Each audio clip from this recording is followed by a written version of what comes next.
Okay, let's dive in. We've got a really interesting source text here today. It's this chapter 7.pdf, and it looks at something, well, something everyone deals with. Mm, What those feelings you try to push down are actually trying to tell you. absolutely. And our plan for this deep dive is really to unpack this text together. We want to pull out the key ideas, maybe some surprising insights, and, the practical stuff for understanding, engaging with our emotions, especially the tough ones. Right. So think of this as us going through the source material you shared, figuring out what this perspective offers. We'll try and find what's most important for you here. Let's just jump in because it starts right off challenging some common ideas about emotional intelligence. It really does. The text kind of pushes back quite strongly, actually, against the idea that, being emotionally intelligent means you just stop feeling bad things. Or that you have some amazing discipline not to feel them. Exactly. Or that you can just like choose your thoughts easily or always react calmly. It questions all that. Yeah, that whole control and suppression model. But this source, it offers a totally different take on what real emotional maturity looks like. And it's quite a shift, isn't it? The text basically says emotional maturity is about how thoroughly you let yourself feel. Well, anything, everything, whatever comes up. And this is where I think the source drops a bit of a bombshell. The core idea is that the absolute worst thing, the worst thing that could ever happen, is in the end just a feeling. It's a striking point. The text is suggesting if you strip it all back, the only truly bad part of even, say, a terrible event is the feeling you'd have about it. It's what you make it mean, the consequences you imagine. Yeah, and how those thoughts and ideas ultimately circle back to how you feel. That's the core of the experience, according to And this. it makes this interesting contrast. Physical feelings, a pinch, maybe a throb, hunger, they seem quick. They pass. Right, transient. But our ideas about pain or those complex emotional states, they seem to stick around a lot longer. Which leads right into why the source thinks we avoid feeling things in the first place. Yeah, it argues we avoid them because we've sort of been taught that feelings have this life of their own, that they'll just take over and last forever if we give them any space. And the text asks you directly, think about it. Have you felt, say, intense joy or anger for just a few minutes? Probably. But then things like tension or depression or sadness, haven't those sometimes felt like they've lasted for weeks, months, even years for some people? And here's a really key distinction the source makes. It says those long-lasting things, the tension, the depression, the sadness, they aren't actually feelings in the same way.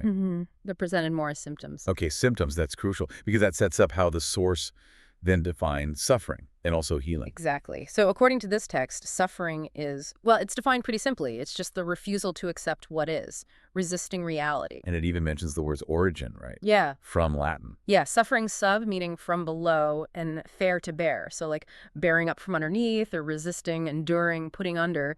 It's about that resistance. So, okay, if suffering is refusing to feel, then healing, it has to be the opposite. Precisely. Healing, in this view, is simply letting yourself feel. It's about unearthing those old things, traumas, embarrassments, losses that maybe you couldn't fully process when they happened. Because you had to keep going, maybe?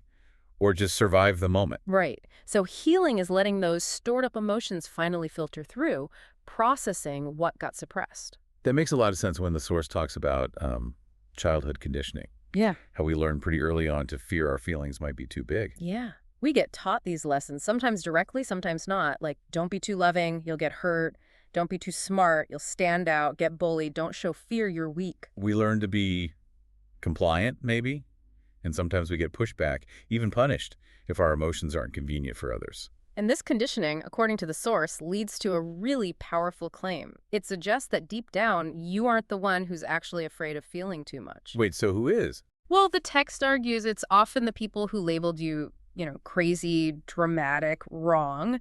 The people who maybe needed you to stay small or predictable, they were the ones, the source claims, who wanted you to keep not feeling. Wow.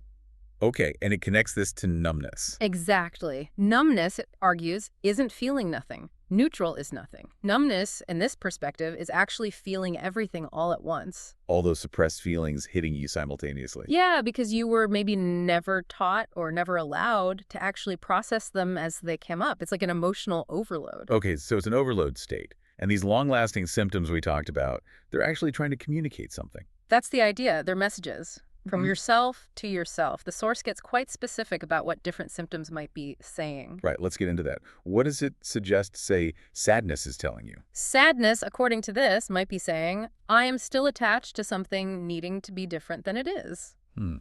And guilt. Guilt. I fear I have done something bad in someone else's eyes. Shame is subtly different. I fear I am bad in someone's eyes. Okay. What about anxiety? That's a big one for many people. Anxiety in this framework is seen as resistance. Resistance to the process of life unfolding. The sort of last grasps at control you're slowly realizing you don't actually have. And tiredness. Like deep, persistent tiredness. The source links that to resistance too, but resistance against who you really are. The authentic self you actually want to be, but are maybe holding back. Annoyance. Yeah. Is that just annoyance? Often, it suggests it's repressed anger. Anger that hasn't been allowed or expressed, just kind of bubbling up sideways as irritation. And depression. Setting aside clear biological factors, of course. Right, acknowledging those are real. But from this emotional perspective, the source frames depression as everything you've pushed down finally coming to the surface. And you're still trying to push it back down. Exactly. That struggle is the state of depression in this view. So this really reframes feeling stuck or lost. It's not that you need to find a way to change the feeling. No, the suggestion is you need to lean into it. Listen to it. See what message it's trying to deliver. The source uses that analogy, right? About the road sign. Yeah, it's a great one. Trying to change how you feel is like seeing a road sign pointing the wrong way, and instead of, changing your direction. You get out and try to physically turn the sign itself. Exactly. It's futile. You're fighting the messenger instead of hearing the message. And the consequence of always doing that, always suppressing or stowing away emotions, Is that you ignore the very thing, the source argues, that brings ultimate peace, which is just allowing yourself to feel whatever it is without judging it. So the core message really comes through. It's not about forcing yourself to feel differently. It's about listening. Listening to the feelings you actually have. Not necessarily accepting what they seem to mean on the surface, maybe, but following the deeper instinct, the signal. Feelings are how you communicate with yourself. That's fundamental to this text. And it really insists that every feeling is worthwhile. That we miss so much when we try to change them or label them good, bad, right, wrong. Usually out of fear, right. Fear of hearing something from ourselves we don't think we want to hear. Which leads to maybe the most powerful point in the whole source, for me at least. It claims the feelings you most suppress. The ones you push away hardest. Yeah. Those are actually the most important ways you guide yourself, your most vital navigation tools. And that hesitation you might feel, that apprehension about actually listening to those difficult feelings, the source argues that fear isn't really yours. It's learned is that fear of being different. Fear of being different than what others have implied is acceptable. Fear of not fitting in, not getting approval. And when you consistently choose that external acceptance over your own internal guidance. Well, the source says you basically sign up for a life of battling your own instincts, trying to fit into other people's expectations, maybe even their egos. And the cost of that battle Is huge. The text says you miss out on a world and lifetime of listening, leaning, allowing, following, perceiving, feeling, and experiencing. All that richness that's available if you just feel. Let's talk about that final point it makes.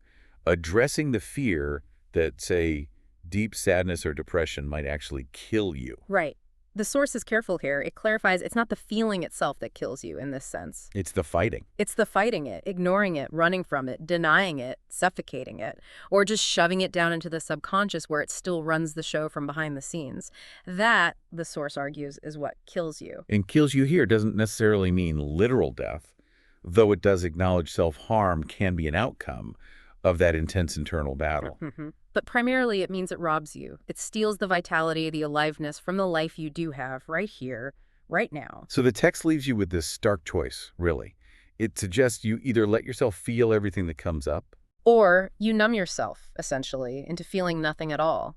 Because, according to this source, you can't pick and choose emotions. You can't have the good without being open to the bad. you're either in flow with them or you're resisting their fundamental nature. So wrapping up this deep dive into this particular source, what does it give you? It really offers this major perspective shift, moving away from trying to control or avoid feelings. And towards seeing them as vital messages, as like internal guidance systems. Yeah.